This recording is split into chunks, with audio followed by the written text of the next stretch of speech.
2시간 전에 마감한 트레이더가 생생하게 전하는 글로벌 마켓 리뷰 델타1입니다. 숏 마인드를 갖고 있을 때 주식은 계속 오르든 내리든 정리하면 되지만 선물은 타이밍이 정말 중요하죠. 그리고 옵션이 타이밍은 더더욱 중요하고요. 오늘 아시아 시장에서 주요 지수들이 장 초반에 불꽃쇼를 벌였습니다. 주식이야 비싸게 팔 수 있어서 감사합니다 하고 오른 가격에 매도해서 비중을 줄일 수 있지만 이 선물 매도를 대량 갖고 계시다면 꽤 큰 평가손에 시달려야 했겠죠. 당연히 옵션도 마찬가지고요. 그래서 타이밍이 참 중요합니다. 저는 아직 풋옵션을 살 때는 아니라고 보는데요. 어쩌면 선거 끝나고 나서야 뭘 고민하든지 아직은 이 변동성이 막 터지는 그런 풋옵션 매수 장세는 나오지 않을 것 같습니다. 특히 오늘 시장은 이 변동성이 문제가 아니라 그냥 시장이 힘이 없어서 그 변동성은 얼마 터지지 않는 상황에서 지수 하락이 제법 컸는데요. 이렇게 되면 제가 제일 싫어하는 변동성이 증가하지 않는 가운데 지수가 조금씩 흘러내리는 그런 피곤한 장이 되죠. 그리고 이렇게 숏 포지션을 잡고 있을 때 유동성이 적은 아시아 세션에서 막 이렇게 당겨버리면 참 포지션 들고 가기도 부담스럽습니다.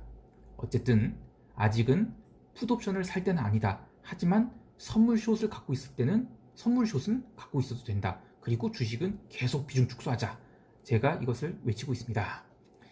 자, 아시아 세션부터 시황 들어가겠습니다.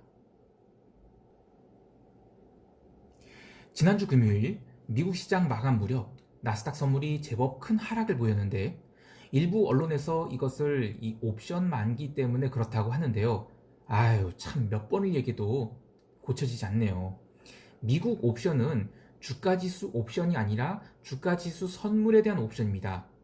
그러니까 본장 시작과 함께 옵션 포지션이 만기가 돼서 다 선물로 바뀌게 됩니다. 아니면 휴지가 되거나요. 자, 옵션이야 이제 만기 직전에는 비선형 상품이죠. 아래가 막혀있든 위에가 막혀있든 이런 비선형 상품인데 만기가 되어 선물로 변경되면 선형 상품이 됩니다. 그러니까 델타의 절대값이 1이 됩니다. 플러스 1이 됐든 마이너스 1이 됐든요. 그러니까 방향성이 그대로 노출되는 것이죠. 당연히 막판까지 들고 가기가 부담스럽습니다. 그래서 오히려 장 초반에 바로바로 해지가 들어오면서 장 초반에 좀 좌충우돌하지 장마감 때 그렇게 밀리고 그러지 않습니다. 왜냐면 이미 옵션 다 없어지고 선물밖에 없거든요. 그리고 옵션이 없어지고 나서 선물이 생길 때 이 증거금이 얼마 없는 상황에서는 대량의 ITM 내가격 옵션을 갖고 있잖아요. 그래서 이 만기가 돼서 선물로 바뀌면 바로 마진콜이 뜹니다. 그래서 어차피 장 시작하자마자 바로 청산해야 됩니다. 아무튼 막판에 밀린 거는 지난주 초에 땡긴 애들이 그 리스크 관리성 청산이라고 봤습니다. 자, 그건 그렇고 아시아 세션 땡기 시작하자마자 미국 지수 선물이 급등을 해버립니다. 나스닥 선물은 빠르게 올라와서 그야말로 하루 종일 이 11,880선을 딱 지키면서 그 위에서만 움직였는데요. 아시아 세션에서 여러 가지 이슈거리들이 있었습니다. 그래서 개별 시장을 제법 흔들었음에도 불구하고 나스닥 선물은 버텼죠. 심지어 유럽 세션에도 버텼습니다. 미국 지수 선물이 강했던 이유는 일단은 주초에 아시아 세션을 아래로 밀어버릴 이슈가 없었어요. 홍콩도 개장조 갭상승 출발하더면 빠른 속도로 30분 내내 급등했죠. 그리고 니케이는 오늘 장중에 빠지지도 않고 장 마감 때까지 계속 강세였습니다. 자, 그런데 그 문제는 그 11시에 발표된 중국이 GDP입니다. 그 3분기 GDP가 나왔는데 4.9%가 나와서 컨센서스 5.2%에는 못 미쳤습니다. 사실 저는 4.9%도 굉장히 잘 나온 거라고 봅니다. 이런 수치가 사실 어떤 사람들은 굉장히 마사지된 수치다 이렇게 얘기를 하는데 전 세계가 이 코비드로 몸살을 앓고 있는 상황에서 4.9% 나왔으면 잘 나온 거 아닙니까? 그리고 산업 생산도 전년 대비 6.9%, 소매 판매도 3.3% 모두 다 컨센서스 대비 굉장히 잘 나왔어요. 그러나 그럼에도 불구하고 지표 발표되기 전부터 조금씩 힘이 빠지더니 지표 발표하고 나서는 오전이 급등상 승분을 싹 아래로 감아버렸습니다. 좀 아쉬웠던 게 오늘 저는 중국이 충분히 위로 갈 수 있는 상황이었다 보거든요. 그리고 그렇게 아시아 시장에서 중국 증시와 홍콩 증시가 다 도루묵이 됐는데 미국 나스닥 선물은 버텼단 말이에요. 그래서 저는 좀 의외로 좀 약세였다. 좀 그런 생각이 들었습니다. 그런데 이것을 어떻게 해석해야 되냐면, 저는 이제 글로벌 시장에서 뭐 중국만 따로 달리거나 뭐 그런 지금 상황이 아니란 겁니다. 연말이 될수록 계속 차익 실현에 대한 욕구가 나오는 것 같습니다. 지표가 잘 나오면 계속 차익 실현, 또는 뭐 실적이 잘 나와도 차익 실현. 이런 식으로 연말이 가면 차익 실현 욕구가 계속 커진다라는 생각이 들어서 조금 걱정입니다. 코스피는 장 초반에 외국인이 강한 선물 롱포를 담았는데요. 그러면서 선물을 이제 고평가시키니까 투신이 현물 매수 차익 거래가 들어왔죠. 즉 외국인이 땡겨놔서 고평가된 선물을 매도하고 저평가된 현물 주식을 사는 거래인데요. 그런데 재밌는 것은 외국인이 선물만 산 게 아니에요.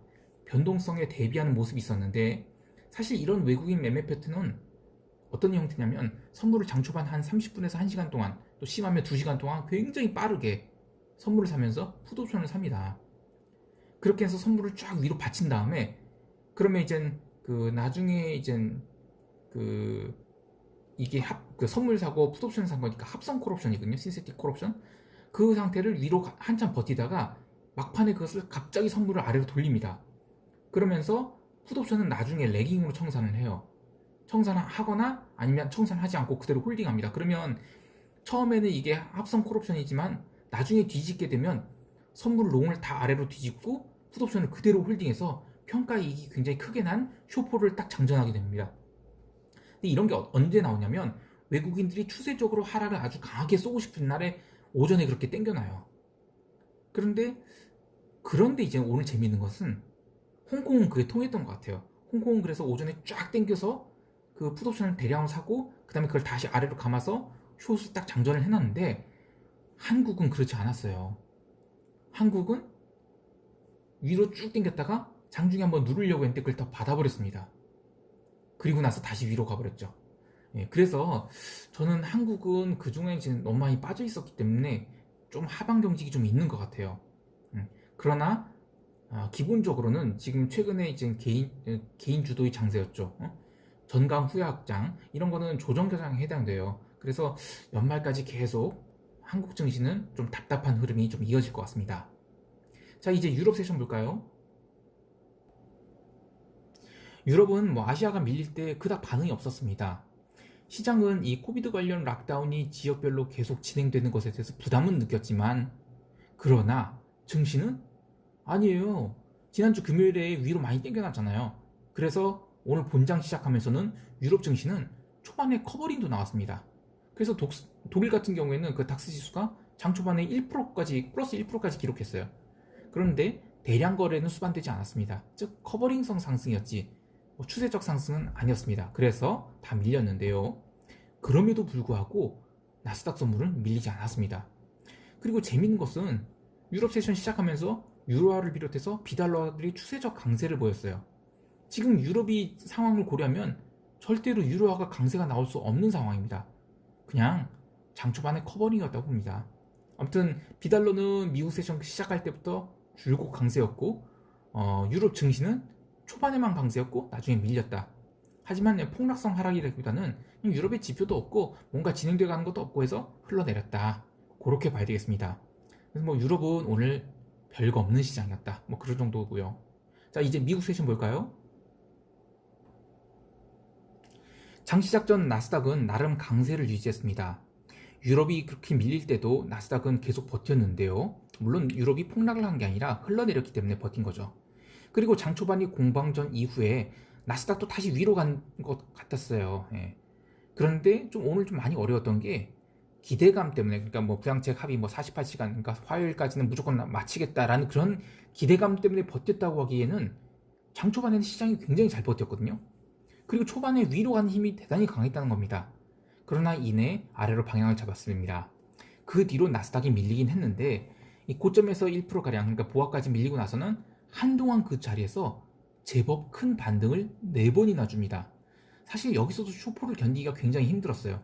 선물을 숏 갖고 있었기 망정이지 옵션을 갖고 있었으면 계속 프리미엄이 얼마 살지 못하고 스트레스만 잔뜩 받았죠. 그러나 유럽 마감하고 나서 점진적으로 밀리기 시작했는데 5장 들어서 가속도가 붙으면서 장중에 나스닥이 마이너스 1.73%, 뭐 고점 대비하면 거의 한 3%는 안 되지만 그 정도 하락을 한 거예요. 그런데 또 그렇게 하락한 동안 변동성은 얼마 오르지를 않았어요. 사실 나스닥이 지금 5거래일 연속 음봉이고 월요일, 그러니까 주봉 스타트를 음봉으로 만들면 사실 장 후반에 가속도가 붙는 게 정상이거든요.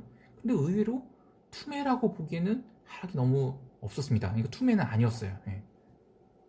그냥 점진적이고 꾸준한 이익 실현이었고, 그리고 마감도 10분 남겨놓고 또 반등이 나왔죠. 그래서 바닥에서 거의 1% 정도 반등이 나왔습니다. 뭐 부양채 진짜 화요일 뭐 12시까지 뭐 24시간밖에 안 남은 거죠. 오늘 한 1시간 좀 안 되는 시간 동안 통화를 했고 내일도 통화한다고 하는데, 글쎄 부양책, 그보다는 아직은 저는 시장이 지금 폭락할 때가 아니라서 부양책이고 무슨 핑계든지 간에 점진적인 하락이 나면 모를까 폭락은 때가 아니다, 그렇게 보고 있습니다. 예. 자, 어쨌든 내일은 뭐 반등 가능성이 좀 높아지긴 했습니다. 근데 내일 반등은 반등시 매도가 아니라 그냥 주봉이 도찌가 나오는 그런 박스권 회귀로서의 그런 반등이 아닐까 싶습니다. 폭등도 힘들다고 보고 폭락도 힘든. 예. 자, 경제 지표로는 10월 그 NHB 전미 그 주택 건설업체 주택 지수가 나왔는데 85로 컨센서스 대비 잘 나왔습니다. 뭐 주택 지표 계속 잘 나와요. 근데 시장 신경 안 쓰죠. 예. 현물을 보면 오늘 간만에 또 아주 그 음봉이 큽니다. 그런데 참 재밌는 게 섹터별로 뭐 초록색도 좀 보여야 되잖아요. 그런데 뭐 시클리컬 바이, 순환매 다 필요 없습니다. 전부 다 하락이에요. 전부 다. 연말까지 이게 잘못하면 주식에 물리는 행진이 시작될지도 모르겠습니다. 아직 옵션 시장에는 그런 흐름이 안 나타나고 있어서 폭락은 안 나오는 것 같은데, 저는 가랑비에 옷 젖을까봐 그게 걱정입니다. 빅테크, 뭐 마소, 애플, 구글, 아마존 모두 이 최근의 상승폭을 싸그리 반납한 상태죠. 그래서 웬만한 모멘텀이 아니면 다시 오르기 힘들어 보이는데요. 자, 빅테크들 다음 주에 실적 발표 있습니다. 그때 이놈들 저는 분명히 실적 잘 나올 것 같아요. 그런데도 밀린다? 그러면 진짜 연말까지 시장 게임 오버다, 그렇게 생각하시면 될 것 같습니다. 그리고 제가 종종 이 줌비디오 커뮤니케이션스 주식을 좀 보라고 말씀드리는데요. 요거 꺾인다면 그 시장의 그 스몰 캡들과 그 소위 이젠 그 팬시한 주식들, 얘네들이 시장 센티먼트가 크게 꺾일 것 같아요. 그래서 나스닥이 이 고평가가 된 주식들 갖고 계신 분들은 이 줌이 꺾이면 나머지들도 선착순으로 좀 엑시트 하시는 게 맞지 않을까 싶습니다.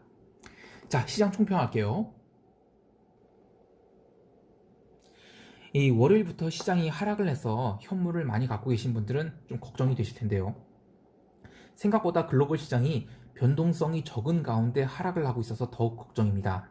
사실 변동성이 좀 크면 이 데드캣 바운스도 있습니다. 그런데 어쩌면 쌍봉을 그리면서 망가져가는 것 같아서, 특히 소리 없이 망가지는 것 같아서 좀 걱정입니다.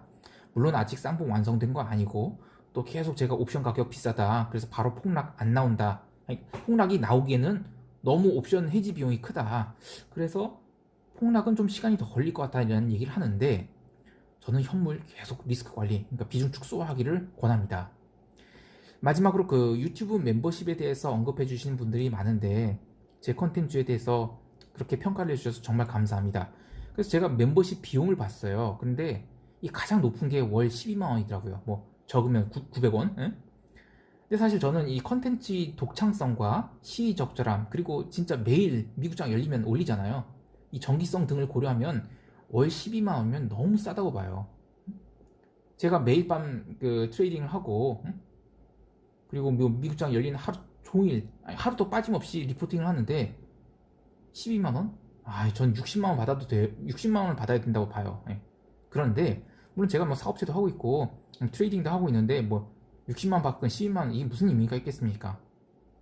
그냥 저는 여태까지 하던 대로 그냥 매일이 그 시장 정리를 기존에는 텍스트로 했는데 그 매체를 바꿔서 비디오로 하는 거에 불과합니다. 예.